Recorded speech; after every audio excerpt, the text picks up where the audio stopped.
보셨어요? 좋아요, 구독, 알람 설정까지.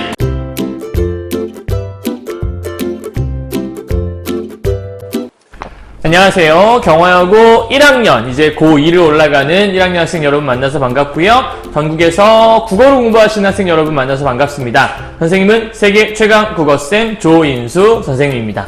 자, 오늘은 선생님이 우리 경화여고 선생님 이제 수업 들었던 학생들을 위해서 지난 시간하고 이제 이번 시간 또 다음 시간까지 이어서 계속해서 이제 문법 강의를 사실은 이제 그 방과후 학교 때 마무리를 지어줬어야 되는데 하지 못한 부분들이 있어서 그 문법 강의들에 대한 부분들을 지금 마무리 짓고 있거든요. 그래서 지난 시간에는 의문 파트에 대한 것들을 우리 세 문제 통해 정리했었고요. 오늘은 그 의문 다음 나오는 부분이 이제 단어거든요. 단어 다음은 문장이 있겠죠? 문장 다음은 국어 생활에 대한 부분들이 있는데 이제 올해부터는 여러분 수능이 좀 바뀌어서요. 문법이라는 말보다는 언어라는 말로 이제 조금 대체가 되죠. 그래서 언어와 매체 파트 중에서 언어라는 부분이 문법 부분을 이제 안고 있는 건데 그 중에서 이제 오늘은 그 단어라고 하는 부분들에 대해서 좀 공부를 좀 해보고자 합니다. 자, 한번 들어가 보도록 할까요? 단어 부분은요, 사실 이제 의문이 모여서 단어를 이룬다고 볼 수 있겠죠.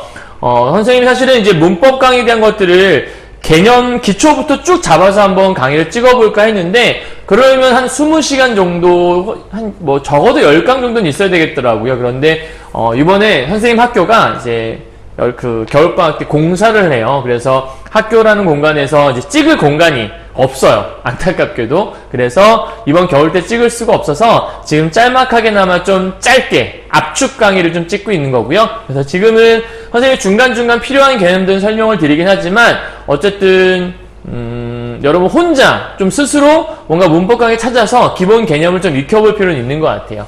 자, 한번 보도록 할게요. 선생님 그 강의 그 개념 잡고 국어 만점 강의를 들었던 사람들은 페이지 91페이지 펴시면 될 것 같고요.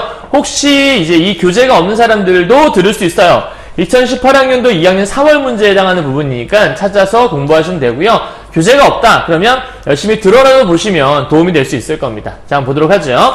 조사는 주로 체언에 붙어서 그럼 여기는 지금 뭐에 대한 강의 부분이냐면 아마도 조사 파트에 대한 얘기인 것 같아요. 그래서 단어에는 우리가 품사가 기본을 이루는 부분으로 이제 시험에 출제가 되는데 그 품사 중에서 이름을 나타내는 건 명사, 그 이름을 나타내는 명사를 대신하는 걸 대명사, 숫자를 나타내는 수사, 뭐 이런 것들 따위가 있겠죠. 움직임을 나타내는 건 동사라고 하겠고요. 뭐 모양, 형태 이런 것들은 형용사라고 얘기할 수 있겠고. 그럼 조사는 뭐냐? 조사는 도와주는 말인데요. 주로 체언에 붙어서 이게 첫 번째 중요한 특징이에요. 번호 1번. 조사는 체언에 붙는다. 그러면 체언이라고 하는 건 뭐가 있냐?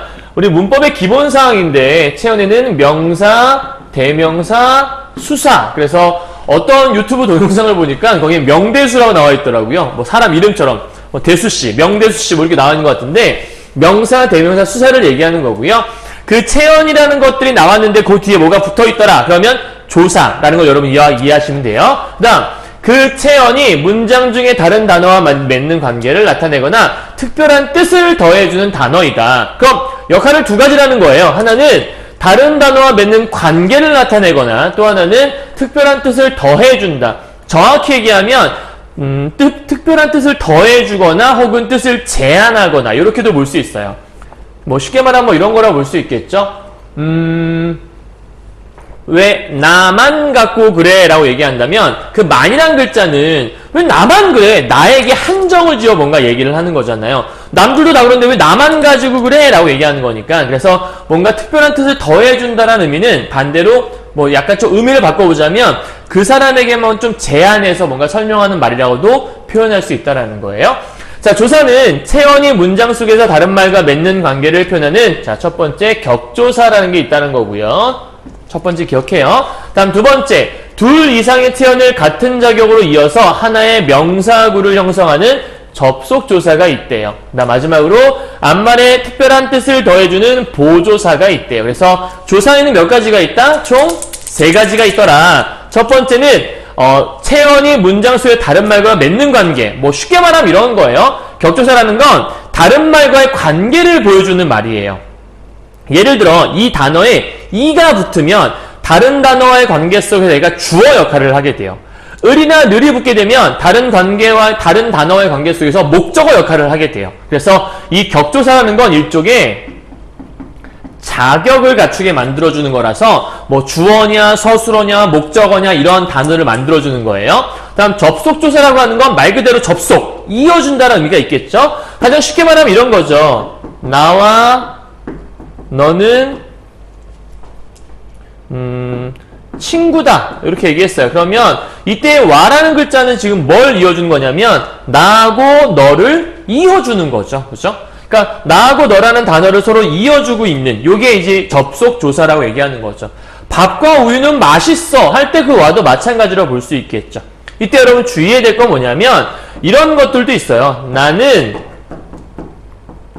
너와 다르다라고 얘기를 했어요. 자, 이때 와라는 글자, 이 와라는 조사 있죠? 자, 이 조사, 얘는 분명히 방금 우리가 접속조사라고 했는데 이때 주의해야 할 건 얘는 그러면 똑같이 접속조사냐? 접속조사는 앞과 뒤를 이어줘야 하잖아요. 그런데 이때 와는 너와 다르다를 이어주냐? 그건 아니에요. 그죠? 그럼 너와 다르다를 이어주는 건 아니기 때문에 이 와라는 건 뭐냐면 이 너를 나와 다르다란 말로 비교해 주는 거죠. 그래서 이때 와를 우리가 뭐라고 얘기하냐면 비교, 부사격, 조사 요렇게 해서 접속조사랑은 좀 달라요. 그래서 이런 것도 여러분 좀 팁이고 시험에 출제할 만한 좀 중요한 포인트라고 볼 수 있거든요. 그래서 이번 겨울방학 때 선생님이 문법을 조금 잘 준비해서 3월달부터 강의를 좀 찍어서 여러분에게 무료로 여러분들이 조금 문법에 도움받을 수 있도록 한번 찍어볼까 계획 중에 있습니다. 그래서 한번 열심히 준비 한번 해보도록 할게요. 자, 어쨌든 여기서 중요한 건 이제 우리가 공부하는 시간이니까 문제 풀기를 하는 거라면 이런 것들은 볼 필요가 없어요. 그냥 개념만 알고 있으면 되는 거고 우리는 보조사만 찾으면 되는 거거든요. 그런데 공부하는 시간이니까 격조사가 무엇인지 접속조사는 무엇인지를 찾아보는 거라 볼 수 있고요.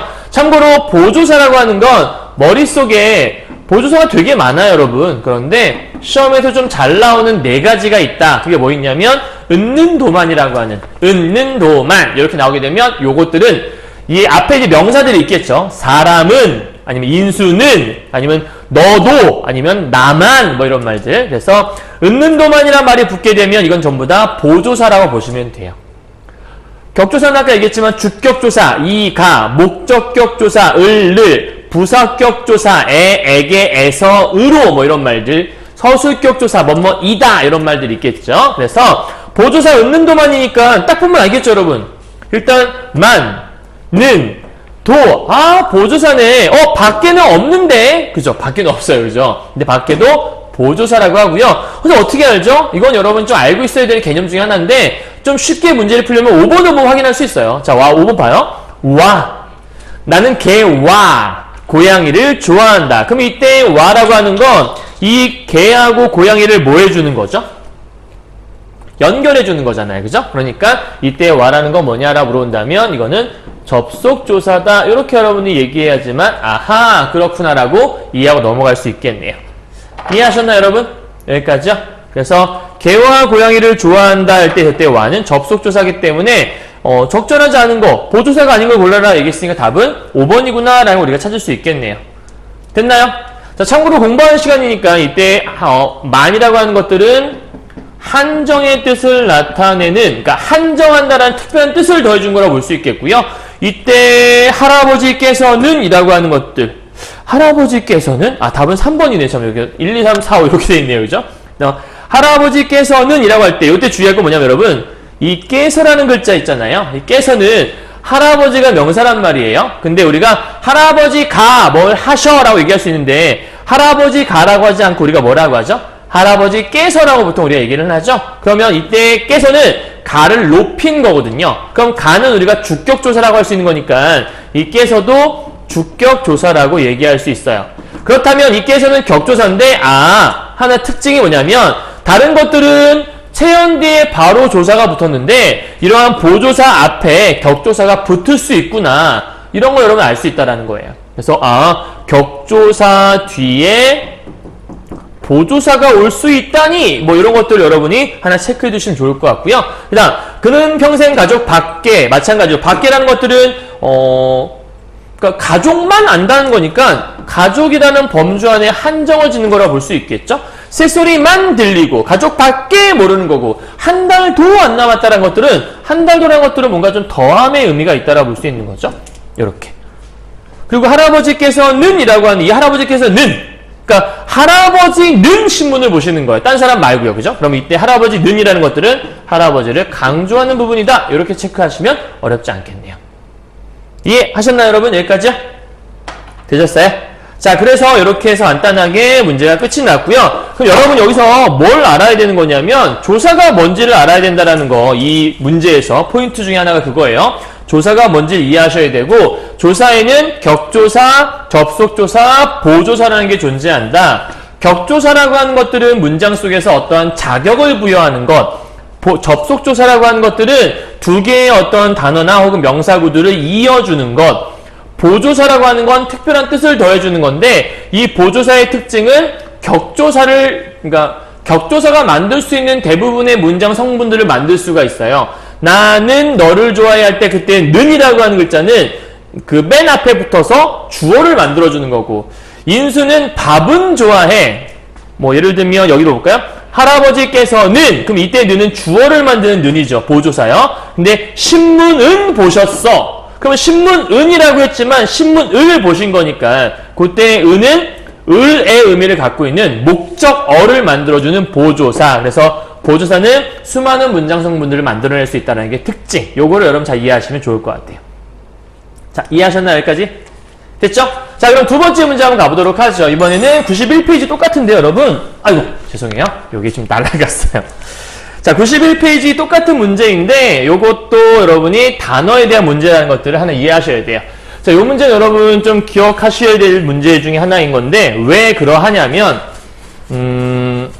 올해 이제 여러분 수능을 보는 아이들이 수능에서 여러분 좀 중요한 것 중에 하나가 이제 화작과 언어 매체를 택하게 되잖아요. 그런데 뭐 꼭 그런 건 아니지만 상대적으로 언어, 즉 문법 파트를 많이 어려워하는 친구들이 있을 거란 말이에요. 그런데 이번에 평가원에서 얘기하는 게 문법이라고 하는 그 언어와 매체 거기가 문제가 좀 어렵게 나온다면 누구는 어려운 문제 선택의 점수를 못 받고 화작은 조금 상대적으로 쉬워서 공부를 딱히 뭐 하지 않아도 맞출 수 있는 문제들이 많아서 그쪽을 택한 아이들은 점수를 잘 받으면 걔네들이 우대를 받는 약간 좀 불합리할 수 있으니까 형평성을 맞추기 위해서 문법이 좀 어렵게 나온다면 언어와 매체 쪽에다가 표준 점수라는 걸 좀 더 더해주겠다 이렇게 얘기들을 했었거든요. 그렇다면 이 문법 같은 경우에는 여러분들이 공부를 정말 잘해서 다 맞출 수만 있다면 그게 전제에 깔린다면 절대적으로 화작보다 유리할 수 있는 위치에 올라갈 수 있지 않을까라고 짐작 또는 추측 연구를 해볼 수 있을 것 같거든요. 그래서 여러분이 그럼 문법을 잘하려면 뭘 해야 되냐? 사실 화작은 딱히 공부를 많이 해야 되는 부분은 아니고 좀 그냥 조금만 봐도 알 수 있거든요. 그냥 기본 원리만 파악하면 알 수 있어요. 다만 지문이 기니까 좀 어려워 보이는 거죠. 그런데 문법은 공부를 안 하면 틀려요. 화작은 딱히 공부를 하지 않아도 맞출 수 있거든요. 신기해요. 다만 시간이 좀 걸릴 뿐인 건데 문법은 공부를 안 하면 틀려요. 근데 공부를 하잖아요? 그럼 되게 쉽게 문제를 풀고 시간을 짧게 문제를 풀어낼 수가 있어요. 그러니까 어찌 보면 참 우리에게 국어에 시간을 벌어줄 수 있는 좋은 영역 중에 하나? 이제 언어와 매체에서 언어가 5문제가 나오고 매체가 6문제가 나오는 거니까 그래서 요 개념들을 공부한다는 게 이제 그런 거니까 이번 겨울방학 동안에 2학년에서 예비 고3 아이들은 올해 수능을 봐야 되니까 문법을 공부해 놓으시면 굉장히 좋을 것 같고요. 예비 고2 학생들도 내신에서 혹시 문법이 나올 수 있는 아이들이 있으니까 공부를 해도 좀 좋지 않을까 싶습니다. 경화여고는 2학년 아이들은 문법이 나오진 않습니다. 다만 내년에 수능을 보기 위해서는 문법을 미리 공부를 해놓는 게 좀 좋겠죠. 자, 여기서 먼저 기억할 거 어근이라는 단어가 보일 거예요. 어근. 그럼 어근이 뭐냐? 이 어근과 어간은 달라요. 선생님이 지난 시간 음운 변동 얘기를 하면서 어간에 대한 얘기를 했었어요. 그래서 무슨 얘기를 했었냐? 어간이라고 하는 건 미와 짝을 이루는 거고 어근이라고 하는 건 접사와 짝을 이룬다라고 보셔야 돼요. 그래서 어간과 어미는 동사와 형용사에서 변하지 않는 부분을 어간, 먹다, 먹고, 먹으니, 먹어서 이렇게 잘랐을 때 변하지 않는 부분을 어간, 그 다음에 어미는 이렇게 해서 뒤에 꼬리처럼 따라붙는 변하는 부분들을 우리가 어미라고 하는 건데, 이때 어근이라고 하는 개념은 실질적인 의미가 있는 실질적 의미를 얘기하는 부분인 거고, 이 접사라고 하는 건 좀 형식 형태소에 해당하는 부분이라 볼 수 있어요. 약간 형식적 의미, 이렇게 볼 수 있는 부분이거든요. 자, 그렇다면 이 어근이라는 건 실질적 의미가 있다고 얘기했으니까 어근과 어근이 결합하여 합성명사를 이룬다. 그러면 이 합성명사는 어근이랑 어근이 결합된 거란 얘기겠죠. 참고로 여러분, 책이라는 글자가 이렇게 있고요. 그 다음에 가다라는 동사가 있다고 얘기했을 때 요 가 있잖아요. 가하고 좀 쉬운 걸로 할까요, 여러분? 먹다라는 단어가 있다고 얘기했을 때 먹고, 먹으니, 먹어서 이렇게 자르면 얘는 어간이 되잖아요. 근데 이 책은 우리가 어간은 아니죠. 어간은 우리가 변하지 않는 부분, 동사나 형용사에 있는 거라 얘기했는데 얘는 동사, 형용사가 아니니까. 그럼 책은 실질적인 의미가 있나? 있죠. 그러니까 이 책은 어근이라고 할 수 있겠네요. 그럼 여기서 말하는 이 합성명사는 이런 것들이 붙는 걸 얘기하는 거예요. 근데 여기서 끝나는 게 아니라 이 먹이라는 글자가 중요한 포인트인데, 먹이라는 글자는 여러분 잘 생각해봐요. 먹이라는 글자에 보가 붙었다. 그 의미가 뭐죠? 많이 먹는 애를 우리가 먹보라고 하잖아요. 그 많이 먹는다라는 의미, 이 먹는다라는 의미는 먹이라는 글자 하나만 있어도 그 의미를 알 수 있다는 얘기예요. 먹거리가 뭐예요? 먹을거리. 그러니까 거리라는 걸 붙여서 먹만 있어도 이거 뭔가 먹는 거에 해당되는 건데, 결국은 이 뒤에 거는 의미가 없지만 이 먹이라는 거 하나만 있어도 먹다라는 실질적 의미를 다 담고 있다라는 거잖아요. 이해했어요? 그렇다면 이때 먹은 혼자 쓸 수는 없지만 이 먹이라는 글자는 실질적인 뜻이 있다라고 봐야 되는 거예요. 그러니까 이 먹이라는 것들은 뭐에 해당되냐? 어근에 해당된다. 따라서 책과 이 먹이라고 하는 어간은 둘 다 어근이다. 하지만 먹은 어간이고 얘는 어간은 아니다. 그렇다면 여기서 어근과 어근이 결합한다는 얘기는 이러한 명사 같은 것들이 결합할 수도 있지만 이러한 동사나 형용사의 어간 부분이 결합하는 것도 일종의 하나의 어근이 결합하는 걸로 볼 수 있겠구나. 다만 합성 명사기 때문에 조금 고민은 해봐야 될 것 같아요. 왜냐하면 결합했을 때 명사가 돼야 되는 거니까 그렇게 될 수 있는 것들이 있을 수 있지 않을까요? 자, 어쨌든 보도록 하죠. 합성명사를 이룰 때 뒤 어근의 예사소리가 된소리로 바뀌거나 문법을 아예 정말 아무것도 모르는 초짜다. 그럼 여러분이 예사소리가 또 뭔지, 된소리가 뭔지도 이해는 하고 있어야 돼요. 가장 쉬운 예로 기역, 디귿을 봤을 때 쌍기역, 쌍디귿, 그 다음에 키읔, 그 다음에 티읕 이렇게 봤을 때 여기는 얘네들이 우리가 예사소리, 그냥 평범한 소리인 거죠. 그 다음에 여기는 소리가 두 개가 겹쳐서 기역이 아니라 끼역, 끼역이라는 말은 없죠. 끄라고 할 수 있는 요 쌍기역, 쌍디귿은 우리가 된소리라고 하죠. 소리가 되게 난다라는 뜻이고요. 가장 센 소리, 그러니까 얘보단 얘가 조금 세요. 그리고 얘보다 더 센 소리가 여기는 얘는 완전 거세요. 거칠은 소리. 그래서 이쪽을 우리가 거센 소리라고 얘기를 하는 파트죠. 그러니까 요 정도 여러분이 알고 있어야 개념들을 이해할 수 있다는 거니까, 그렇다면 뒤 어근의 예사소리, 즉 기역 같은 게 왔을 때 쌍기역으로 바뀌는 것들을 얘기한다고 볼 수 있겠죠. 함정 팔 때 제일 많이 파는 것 중에 하나가 기역을 키역으로 발음했는데, 키윽으로 발음했는데 그걸 된소리라고 말을 한다는 거. 이런 것들을 주의하시면 돼요. 자, 이렇게 바뀌거나 두 어근 사이에 니은이 첨가되기도 한다. 그러니까 어근과 어근 사이에 니은이라는 게 들어갈 수 있나 보죠. 정확히 잘 모르겠지만 다음은 이와 관련된 규정을 정리한 것이다. 봅시다. 기역, 디귿, 비읍, 시읒, 지읒으로 시작하는, 자, 전부 다 무슨 소리죠? 질문 하나, 둘, 셋. 무슨 소리? 평범한 소리? 예사소리, 그죠? 이걸로 시작하는 단어 앞에 사이시옷이 올 때, 그러면 앞에 이렇게 사이시옷이 왔을 때 뒤에 기역이라는 게 이렇게 오게 되면 이 기역이 자음만 된 소리를 발음한다. 시옷 다음에 기역 오면 시옷뜨 이렇게 발음한다라는 거예요. 시옷 다음에 디귿이 오면 시뜨 이렇게 발음한다라는 거죠, 그죠? 이해하셨어요?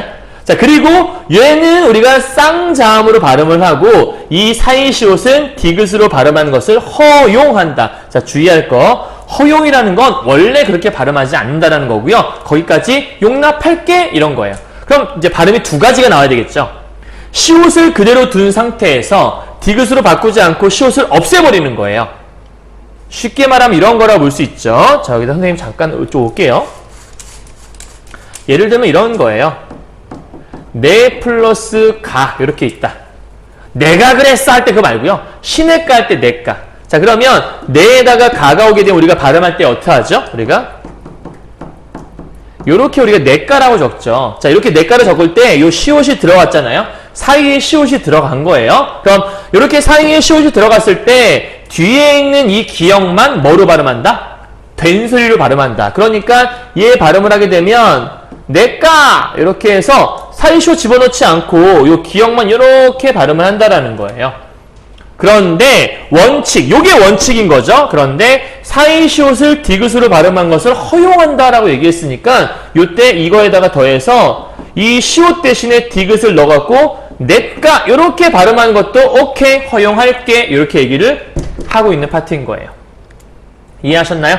이게 이제 여러분 2018학년도 2학년 3월 문제 3점짜리 문제였다고 볼 수 있는 거죠. 물론 실제 문제 푼다면 이렇게 여러분 디테일하게 다 하지 않아도 되고요. 슉슉슉 보고 넘어가야 돼요. 자, 사이시옷 뒤에 니은, 미음이 결합하는 경우에는 니은이 니은으로, 그 다음에 이음이 결합되는 경우에는 니은, 니은으로 발음한다라고 돼 있어요. 이거 좀 어려워 보이죠? 근데 별거 아니에요, 사실 여러분. 이게 뭐냐면 가장 쉬운 예로 이런 거라고 볼 수 있을 것 같아요. 요걸 들어볼까요? 요게 쉬운 예로. 예를 들면 우리가 여러분 깻잎 혹시 좋아해요? 깻잎? 깻잎은 원래 깨와 잎이 결합한 말이거든요.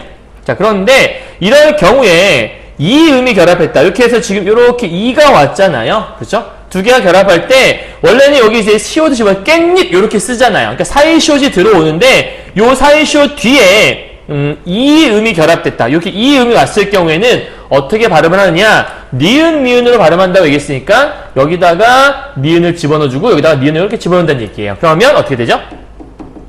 깻잎 이렇게 발음하게 되는 거고, 참고로 요 피읍이라는 단어 있죠. 피읍이라는 음은 피읍은 대표로 받침해서 발음할 수가 없어요. 받침해서 발음할 수 있는 건 기역, 니은, 디귿, 리을, 미음, 비읍, 이응 요 7개밖에 없거든요. 그래서 피읍의 대표 소리인 비읍으로 바꿔서 이렇게 최종 발음을 해야지만 맞는 발음이다라고 설명하는 거예요. 어떤 건 이해가 안 나요? 자, 요걸 이해 못할까봐 밑에 설명을 해주는 거예요. 그러니까 여러분 보세요. 문법이 왜 시간을 절약해 줄 수 있다고 얘기하는 거냐면 선생님이 지금 여러분이 모른다라는 전제하에 하나하나 설명을 하고 있지만 이걸 여러분이 미리 개념을 알고 있는 거라면 이 부분은 빠르게 스킵해서 읽으면서 넘어가면서 슉슉슉슉 지나갈 수가 있어요. 그러면서 보세요. 여러분이 모르는 게 아니에요. 앞 어근의 끝소리가 울림소리이고, 그럼 중요한 건 이 울림소리가 뭔지를 알아야 돼요, 여러분. 울림소리가 뭔지 모르면 문제를 어떻게 풀겠어요? 못 푸는 거죠. 그래서 울림소리에 뭐가 있냐? 기본적으로 자음에서는 니은, 리을, 미음, 이응. 그래서 여러분 뭐 나라마음, 노란 양말 뭐 이런 식으로 중학교 때 많이 배웠을 거예요. 그래서 요렇게 4개의 음들이 있고요. 참고로 여기서 하나, 둘, 셋. 동그라미 친 것들은 우리가 뭐라고 하냐면 코에서 나는, 코를 활용해 나는 소리. 이렇게 해서 느 발음하면 코가 하고 울릴 거예요. 느, 무, 하면 전부 다 소리가 울리게 돼 있어요. 얘네들은 코, 비음이고요. 니을은 우리가 혀 옆으로 공기가 흘러가는 아르르, 그렇죠? 얘네들은 우리가 유음이라고 할 수 있는 존재. 그래서 자음 중에서는 유음과 비음 요 두 개를 합쳐서 우리가 유성음, 한자로 얘기한 거고요. 우리말로 풀이하게 되면 울림소리다라고 얘기하시면 좀 쉬운 개념이 됩니다.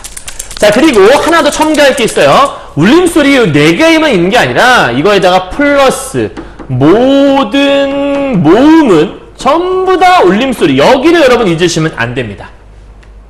이해하셨나요? 그러니까 모든 모음은 전부 다 소리가 울려나는 소리는 울림소리라고 얘기하는 거고요. 그렇다면 니은, 리을, 미음, 이응 빼고 나머지 자음들은 울림소리냐? 아니죠. 그 얘네들은 안 울림소리라는 거겠죠. 그래서 앞 어근의 끝소리가 울림소리이고 뒤 어근의 첫 소리가 안 울림 예사소리이면 쉽게 말하면 두 단어가 결합할 때 앞 단어의 끝에 받침에 이 4개 중에 하나가 있거나 아니면 받침이 없이 모음으로 끝나는 경우에는 뒤 어근의 첫 소리가 안 울림 예사소리일 때 된소리로 바뀌는 현상과 관련된 규정이다. 그러니까 뒤에 있는 말만 된소리 발음한다는 얘기예요. 그래서 나는 앞 어근이 모음으로 끝나고 이건 똑같은 건데 두 개가 결합될 때 앞에 있는 어근이 모음으로 끝나고 뒤에 니은이나 미음으로 시작되면 앞 어근의 끝소리에 니은이 첨가되는 현상, 그리고 앞 어근이 모음으로 끝났는데 뒤 어근에 이나 반모음 이가 시작되면 이 앞 어근의 끝소리에도 니은이 하나 들어가고 뒤 어근의 첫소리에 니은이 들어가서 각각 니은이 첨가된다. 그래서 우리가 니은 미은 첨가다라고 설명하는 거예요. 말 되게 어려워 보이고 되게 힘들어 보이죠? 근데 여러분 해보면 별거 아니라는 걸 알 수 있을 거예요. 자, 쉬운 거 한번 해볼까요? 여긴 요 뱃머리를 한번 보도록 하죠. 자, 뱃머리는 배 플러스 머리예요. 그죠? 배에 있는 머리니까. 그러니까 원래 어떤 단어가 결합되는지 보란 얘기죠. 자, 요럴 때, 요렇게 결합될 때 방금 우리가 요 앞에 있는 단어가 에라는 모음으로 끝났잖아요. 그러면 앞 어근이 모음으로 끝났다. 그럼 이제 조건이 하나 필요해요. 이렇게 바꿨을 때 앞에 있는 것도 어근이어야 되고 뒤에 있는 것도 어근이어야 돼요. 예를 들면 이렇게 되면 안 되는 거죠. 풋사과. 요런 건 여기 해당이 안 돼요. 왜? 사과는 어근인데 풋은 어근이 아니거든요. 얘는 접사라고 해요. 혼자 쓸 수 없고 의미를 제한해 주는 것. 모든 사과 중에 덜 익은 사과예요. 혼자 못 쓰잖아요. 풋이라는 거 혼자 쓴 사람 봤어요? 뭔가 덜 익었어. 어머, 풋! 이런 사람 봤니? 없어, 그지? 그러니까 혼자 쓸 수가 없단 말이에요. 얘는 어근이 아니라서 요 사례에 들어가지 않는 거죠. 어쨌든요.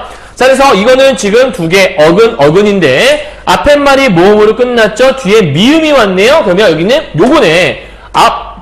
앞에 말이 모음으로 끝나고 뒤 어근에 니은 미음으로 시작되면 어떻게 된다고요? 앞 어근의 끝소리에 니은 소리가 첨가된다. 그래서 이럴 경우에 발음하게 되면 이 앞에 니은이 들어간다는 얘기예요. 그럼 발음이 어떻게 되냐면 뱃머리 이렇게 된다는 거예요. 그래서 여기는 이 발음이 생기게 되는 거예요. 이해하셨어요? 어렵지 않죠? 그럼 얘도 마찬가지겠죠? 앞 어근이 모음으로 끝나고 이 깻잎을 봐요. 아까 얘기했던 건데 깨 플러스 입이잖아요. 앞 어근이 모음으로 끝났어요. 그리고 뒤 어근이 모음 이가 왔네요. 그럴 경우에는 앞 어근의 끝소리 여기잖아요. 여기에 니은이 하나 들어오고 뒤 어근의 첫소리 여기 자리에 니은이 들어와서 각각 니은이 첨가되는 거니까 두 개가 들어와서 깻잎 요 글자가 된다는 얘기를 하고 있는 거죠. 이해하셨죠? 그러니까 지금 선생님이 밑에 있는 예시를 미리 보여준 거라 보시면 돼요. 선생님 빨랫돌은 어떻게 되는 거죠? 이제 지문에서 한번 설명해 보도록 하죠. 갑시다. 1번이에요. 빨랫돌은 합성 명사다. 그쵸? 빨래 플러스 돌이니까 틀린 말 아닌 것 같아요. 그죠? 자, 빨래 플러스 돌이에요. 잘 봐야 돼요. 빨래 플러스 돌이라고 돼 있어요. 앞 어근의 첫 끝소리가 울림소리. 앞 어근의 끝소리는 이 모음이잖아요. 모든 모음은 울림소리. 아까 우리 봤죠? 모든 모음은 울림소리라고. 그 다음에 뒤 어근의 첫 소리가 된 소리로 바뀌므로 가의 예로 볼 수 있다. 우리 아까 가가 뭐였냐면 앞 어근이 울림소리였고 뒤 소리가 된 소리 발음되는 거였으니까 가의 예라고 볼 수 있는 거였죠. 그죠? 그래서 틀린 말 아닌 것 같아요. 다음 2번이요. 옷깃은 합성 명사이고 그쵸? 옷깃은 합성 명사예요. 뭐랑 뭐가 결합된 거냐면 옷하고 깃이죠. 설마 오하고 깃이 결합됐을까? 그죠? 자, 예사 소리가 된 소리로 바뀐 현상이다. 자, 발음하게 되면 뭐가 된다는 거죠? 옷깃이 발음이 된다는 거예요. 이렇게 해서 옷깃. 여러분 책에 나와 있어요. 옷깃이라고. 이 앞쪽에 보면 이렇게 해서 발음이 옷깃이 있었죠. 그죠? 이거예요. 자, 이렇게 발음되는 현상이므로 가의 예다. 자, 근데 가는 뭐였니, 얘들아? 가는 앞말이 모음으로 끝나고였어. 아니, 울림소리로 끝나고였어. 앞말이 뭐로 끝났어? 시옷이잖아. 시옷은 울림소리가 아니잖아. 그럼 답은 몇 번이에요? 쉽게 2번이라는 게 나올 수 있다는 거예요. 선생님이 되게 장황하게 설명했지만 이거 이제 공부라는 차원이니까 장황하게 설명했지만 여러분이 기억해야 될 거는 기본 개념을 내가 익히고 있으면 정말 문제를 쉽게 풀 수 있겠구나. 선생님은 개념이 있으니까 쉽게 풀었죠. 여러분들 중에서 개념이 없는 사람들은 못 풀 수도 있어요. 그러니까 선생님 저는 문법이 좀 약해요. 괜찮아요. 지금부터라도 하시면 문법은 늘어요. 문법은 하면 할수록 늘어요. 오케이? 정말 어렵게 되는 문법 문제도 있긴 있거든요. 근데 기본 문법이 좀 되어 있어야 그런 문제도 해결할 수 있는 거니까 어렵다고 너무 겁먹지 마시고 기본 개념부터 익히고 자꾸자꾸 문제 풀면서 내 걸로 만들려고 노력을 해보시면 좀 좋을 것 같아요. 이해하셨나요? 여기까지요? 자, 그래서 답은 쉽게 2번이라는 게 나오는 거고요. 3번에 있는 혼이불, 얘도 마찬가지예요. 헛이불이라는 글자는 니은의 첨가가 나타나지만 헛이 접사이므로, 맞아요. 헛은 접사거든요. 근데 우리가 오늘 배운 요 예시는 어근과 어근의 결합이라고 얘기했으니까 헛은 접사, 접사는 어근이 아니잖아요. 해당이 안 돼요. 그래서 나의 예로 볼 수가 없다라고 하는 거예요. 지금 우리가 보는 가와 나의 예는 전부 다 합성 명사여야 하는 거거든요. 그죠? 그 다음 4번. 뱃머리는 합성 명사로 앞 어근이 모음으로 끝났어요. 그죠? 뱃머리는 배 플러스 머리니까. 그 다음 뒤 어근이 미음으로 시작했어요. 그쵸? 여기 미음이 있잖아요. 그죠? 그래서 환경에서 앞 어근의 끝소리에 니은이 첨가되므로 나의 예로 볼 수 있다는 말은 틀린 말 아니라고 볼 수 있겠죠. 그래서 5번도 여러분이 읽어보시면 방금 했던 거니까 알 수 있을 거예요. 이해하셨나요?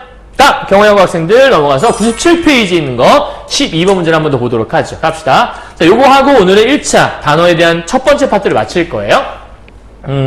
A, B에 들어갈 기억에서 리을을 바르게 분류한 것은 무엇입니까? 라고 하는 건데요. 경화여고 선생님 수업 들었던, 특적 들었던 학생들은 97페이지고요. 그 외의 학생들은 2017학년도 2학년 3월 문제 펴보시면 되고요. 잘 모르시겠으면 일단 들으세요. 알았죠? 자, 여기 되게 중요한 개념이 나와요. 별표. 100만 개 쳐도 모자랍니다. 픽. 자, 문장 성분과 품사를 비교하는 문제는 시험에 정말 잘 나오는 문제라고 볼 수가 있어요. 자, 이게 왜 중요하냐면요, 여러분. 품사와 문장 성분을 절대 헷갈리시면 안 돼요. 그런데 아이들은 품사와 문장 성분을 자주 헷갈리곤 하죠. 여러분은 나는 아니에요. 그럼 정말 잘하시는 거고요. 근데 잘하시는 분들도 가끔 실수하게 되면 틀릴 수 있으니까 실수만 하지 않도록 한번 주의해 보도록 하죠. 자, 갑시다. 문장 성분이라고 하는 건 뭐냐면 문장 속에서의 역할, 기능을 얘기하는 거예요. 좀 쉽게 설명하면 무슨 어라고 발음되는 것들이고요. 주어, 목적어, 서술어, 관형어 뭐 이런 것들이에요. 그리고 품사라고 하는 건 단어의 타고난 성질, 이름을 나타내는 거, 수를 나타내는 거 뭐 이런 것들 얘기하는 거죠. 움직임 뭐 이런 것들. 자, 그래서 얘네들은 무슨 사라고 표현하는 것들 있죠. 명사, 대명사, 수사 이런 것들이에요. 자, 그럴 때 여기서 이제 포인트를 잡아볼게요. 새로운 글이다, 새 글이다, 빠르게 달린다, 빨리 달린다. 자, 기능을 여러분 이해하셔야 되는 건데 우리가 방금 문장 성분은 기능이자 역할이라고 얘기했잖아요. 자, 새로운의 역할이 뭐죠? 새로운은 뭘 꾸미죠? 새로운이라는 것들은 글을 이렇게 꾸며요. 그죠? 새로운 글. 꾸미게 돼 있죠? 새는 뭐 하는 기능이죠? 새도 글을 꾸며요. 그죠? 자, 빠르게라는 건 어떤 기능을 하는 거죠? 빠르게는 이렇게 해서 달린다를 꾸며요. 자, 또 하나요. 빨리라는 건 어떤 기능이죠? 빨리는 달린다를 이렇게 꾸며요. 자, 밑에 읽어볼까요? 관형어, 문장 성분이에요. 관형어는 체언을, 부사어는 용언을 한정하는 기능을 한다. 자, 그러면 이거에 따라서 우리가 본다면 이 기억이라고 하는 건 이 글이라는 걸 지금 꾸민다면서요. 그럼 글은 우리가 명사잖아요. 명사는 선생님이 아까 명대수라고 얘기했죠. 명사, 대명사, 수사, 체언에 들어가는 것들이죠. 참고로 용언에 들어가는 것들은 동사나 형용사 따위를 얘기하는 거죠. 그러면 이 글을 꾸미는 새로운이라는 것들은 무슨 어냐? 둘 중에 얘는 선생님 얘는 관형어네요. 빙고! 이렇게 얘기할 수 있어요. 선생님 그럼 새도 관형어 아니에요? 맞죠. 얘도 관형어죠. 이렇게. 왜냐면 글을 꾸미고 있는 거니까요. 선생님 그러면 빠르게는 달린다를 꾸미는 달린다는 우리가 달리는 거 동사니까 동사는 용언이라고 할 수 있고 용언을 한정하는 건 부사어를 쓰니까 얘는 부사어겠네요. 빙고. 그죠? 부사어예요. 잘하시네요. 그죠? 자, 그러면 빨리는요. 마찬가지로 빨리 달린다라고 얘기했으니까 이 동사를 꾸미는 얘도 무슨 어예요? 부사어라고 할 수 있겠네요. 이렇게. 이해하셨나요? 어렵지 않죠, 여러분? 그죠? 자, 이쪽에 있는 것들은 전부 다 지금 우리가 문장 성분에 관한 예라고 볼 수 있는 거예요. 문장 성분. 자, 이쪽에 있는 것들은 무슨 사니까 아까 선생님 뭐라 했죠? 사는? 품사라고 했죠? 자, 형용사는 관형사나 부사와 달리 활용을 한다고 돼 있어요. 그러니까 관형사나 부사는 그러면 뭘 못한다는 거죠? 활용. 활용이라는 게 뭐라 했죠, 선생님이? 활용은 변하는 것. 쉽게 말하면 이 형용사 아름답다. 형용사죠? 아름답다, 아름답고, 아름다우니, 아름다워서 이렇게 되잖아요. 근데 관형사, 가장 쉬운 관형사 옛 혹은 새 이런 것들이거든요. 옛, 뭐 예스 뭐 이런 거 있나요? 그런 거 없어요, 그죠? 그러니까 관형사는 그런 게 불가능해요. 선생님 관형사는 명사를, 부사는 동사를 수식해요. 오, 이거 지금 얘랑 좀 약간 기능이 비슷하다, 그치? 그래서 애들이 관형사가 명사 꾸미고 관형어가 체형 꾸미니까 관형사는 관형어인가 보다 이렇게 얘기를 해요. 맞아요. 관형사는 관형어예요. 근데 주의할 거, 관형어는 모든 게 다 관형사는 아니에요. 그런 이렇게 상호관계를 여러분 잘 이해하셔야 되는 거거든요. 자, 문장 성분 여러분 이해 잘했죠? 여기까지 이해했죠? 자, 그 다음에 이제 여러분 이해될 거 좀 쉬운 예인데 보세요. 이 새로운이라는 말 있잖아요. 새로운. 그러면 이 새로운이라는 거의 원래 원형이 뭐였을까요? 새로운. 새로운의 원형은 원래 새롭다였겠죠. 그죠? 그래서 여러분 이걸 뺄게요. 한번 봐요. 이것은 새롭다라고 할 수 있어요. 그죠? 그러니까 예를 빼면 이것은 새롭다라고 얘기할 수 있거든요. 자, 얘도 이걸 빼볼까요? 이렇게? 그러면 그는 빠르다라고 얘기할 수 있어요. 그죠? 뭐라고요? 그는 빠르다. 이렇게. 자, 요때 주의할 게 뭐냐면 여기 지금 개가 결합되어 있죠. 얘는 리가 결합되어 있어요. 부사어를 만들어주는 것 중에 여러분 이, 개, 도록이란 말이 붙으면 어간에 이나, 개나, 도록이라는 게 붙게 되면 우리가 약간 동사형사를 꾸며주는 부사어로 만들 수가 있거든요. 근데 주의할 게 요때 요 이라고 하는 거 있죠. 얘는 우리가 전미사라고 하고요. 여기는 개, 도록이라고 하는 건 어미라고 해요. 그럼 어미가 붙게 되면 어간 플러스 어미 상태로 있는 거잖아요. 어간 플러스 어미가 되어 있는 건 우리가 용언이라고 했죠. 용언. 그죠? 그런데 전미사라는 건 어떤 기능이 있냐면 품사를 바꿔버리는 기능이 있어요. 그럼 이 이가 붙은 것 어디 있는 거냐면 여기 있어요. 자, 빨리라는 건 우리가 빠르다에서 온 말인데 빠르에 이가 결합되게 되면 빨리라는 게 되거든요. 빠르 플러스 이가 되면 요게 뿅 하고 사라지면서 리을로 바뀌어요. 우리가 르 불규칙이라고 얘기하는데 그럼 빨리가 되는 거겠죠. 이럴 때는. 자, 그래서 요게 지금 부사어인데 이가 붙어 된 거기 때문에 얘는 진짜 부사로 바뀌어버린 거라 보시면 돼요. 자, 그런데 여기는 개는 뭐라 그러냐면 어미가 붙어 있는 거라 얘기했죠. 그럼 얘는 빠르다에다가 개가 붙어서 부사어가 되어서 얘를 꾸미는 것처럼 써있긴 하지만 얜 여전히 어간과 어미의 결합인 거거든요. 그렇다면 이 빠르게라고 하는 이 품사는 뭐냐라고 본다면 얘는 형용사라고 하셔야 돼요. 형용사. 이해하셨어요? 그러니까 얘는 문장 성분으로는 부사어지만 품사로 따지면 부사가 아니라는 거예요. 그럼 얘를 볼까요? 얘는 마찬가지인데 이것은 새롭다라고 보통 우리가 얘기를 해요. 그렇다면 얘는 이것은 새롭다? 새롭다라는 말로 쓸 수가 있네요. 서술성이라는 게 살아있다고 볼 수 있거든요. 그러면 이 새로운이라는 것도 뭐냐면 새롭이라는 거에다가 저게 붙어서 얘를 꾸며주는 일종의 어미가 붙어 만들어진 얘도 형용사라고 볼 수가 있어요. 자, 그런데 여기는 새라고 하는 것들은 새는 활용할 수 있나요? 새다, 새니 이런 거 있나요? 그런 거 없죠. 그럼 얘는 활용을 못하는 거 보니까 얘는 진짜 말 그대로 관형사라는 걸 알 수가 있어요. 그러니까 지금 우리가 문장 성분으로 구분을 하게 되면 문장 성분으로는 둘 다 관형어라고 얘기했으니까 기역과 니은은 같은 범주고요. 그 다음에 이 두 개가 같은 부사어니까 디귿과 리을 이렇게 묶을 수가 있어요. 그런데 만약에 품사의 범주로 묶는다면 같은 품사는 뭐가 있을까? 빨리는 방금 부사라고 선생님이 얘기했죠? 얘는 관형사라고 얘기했고요. 얘 형용사였잖아요. 근데 얘도 뭐예요? 형용사라고 얘기했죠. 그렇다면 기역과 디귿은 둘 다 형용사로 똑같은 품사라고 봐야 되는 거고 그 다음에 니은은 따로 봐야 되는 거고 리을도 따로 봐야 되는 거예요. 그래서 답을 보시게 되면 문장 성분에 따라 보는 게 여기는 A라고 볼 수 있는 거고 품사에 따라 보는 건 여기는 B라고 볼 수 있는 거겠죠? 자, 정답을 좀 찾아볼까요? 이거와 유사한 것 어딨나 봤더니 A에 해당되는 것들 기역, 니은, 디귿 찾아오는 것들이니까 일단은 얘 안 되겠네요. 여기 있으니까. 그 다음에 얘도 안 되겠네요. 그죠? 그럼 답은 1, 2, 3번 중에 하나인 거고 그 다음에 이쪽에 해당하는 것들을 좀 찾아보도록 하죠. 기역, 디귿 같이 있는 게 뭐 있냐면 여기 같이 있네요. 그죠? 그 다음에 니은 따로 있는 거 여기 있네요. 여기 있네. 여기 있네. 아, 답은 2번이란 걸 이렇게 해서 알 수 있겠네요. 이해하셨어요? 자, 요 문제가 좀 킬러 문제였던 거죠. 그래서 앞에 3점짜리라고 되어 있는 문제인 거예요. 요게 이제 여러분이 문장 성분과 품사라고 해서 이 두 개를 구분할 수 있냐 없냐를 물어보는 문제라고 보시면 돼요. 이해하셨어요? 어려운 문제는 아닌데 여러분이 좀 되게 버거워하는 문제 중에 하나예요. 그러니까 이런 것들을 잘 보시면 어렵지 않은데 좀 쉬운 사례 하나 들어서 여러분 설명해주고 마무리하도록 할게요. 자, 보죠. 인수가 먹은 밥이다. 이것은 이라고 할까요? 이것은 인수가 먹은 밥이다 라고 있어요. 오케이? 그 다음에 이것은 인수가 지은 새 밥이다.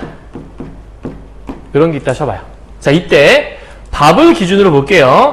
밥을 먹은이라는 말이 이렇게 해서 꾸미고 있죠. 그죠? 그 다음에 이 새가 밥을 이렇게 꾸미고 있죠. 이 두 개만 보도록 하죠. 자, 그렇다면 이 새라고 하는 건 방금 얘기했지만 새다, 새니, 새우 이런 거 없잖아요. 그죠? 그러니까 새라고 하는 것들은 우리가 무슨 사다? 관형사다. 왜? 관형사는 명사를 꾸며주는 거니까. 이 밥은 명사잖아요. 자, 그러면 이 밥이라는 게 있는데 얘 마찬가지인데 먹은이라는 게 얘를 꾸며요. 그죠? 그럼 얘는 관형사여야 되거든요. 근데 먹은이란 말은 먹다, 먹고, 먹은이, 먹어서, 먹은. 그래서 거기서 온 말 중에 하나잖아요. 이 뒤에 은이라는 게 떼어질 수가 있는 거거든요. 그럼 얘는 변할 수 있으니까 활용을 할 수 있죠. 그러니까 얘는 관형사가 아니에요.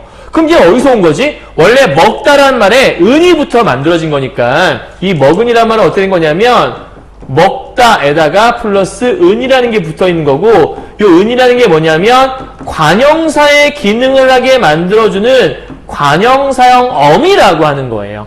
그럼 관형사형 어미가 붙으면 무슨 사처럼 기능을 하겠어요? 관형사처럼 기능을 하겠죠. 그래서 명사를 꾸며주고 있는 거예요. 하지만 얘는 여전히 현재 품사는 동사라고 해야 맞는 거예요. 선생님 여기서 끝난 건가요? 아니요. 문장 성분은 그러면 이 먹은은 뭐죠? 밥을 꾸미고 있으니까 관형어라고 해야 되죠. 선생님 얘는요? 관형사는 당연히 관형어예요. 그러니까 관형어라는 공통점은 있지만 품사에서 동사와 관형사로 구분이 될 수 있다. 이런 게 이제 시험에서는 거의 수업 때 배우면 거의 100% 출제될 수 있는 수능에서도 자주 출제될 수 있는 킬포인트 단어라고 그 개념이라고 볼 수 있는 거예요. 이해하셨나요? 자, 오늘 선생님이 조금 한 3문제밖에 안 풀긴 했지만 중요한 개념들 이것저것 쭉 설명하다 보니까 좀 길어지긴 했거든요. 그래서 요 3문제 확실하게 자기 것으로 만들고 마무리 지을 수 있으면 좋을 것 같습니다. 이해하셨나요? 자, 고생하셨고요. 우리 다음 시간에 단어 2파트로 보도록 하죠. 수고하셨습니다.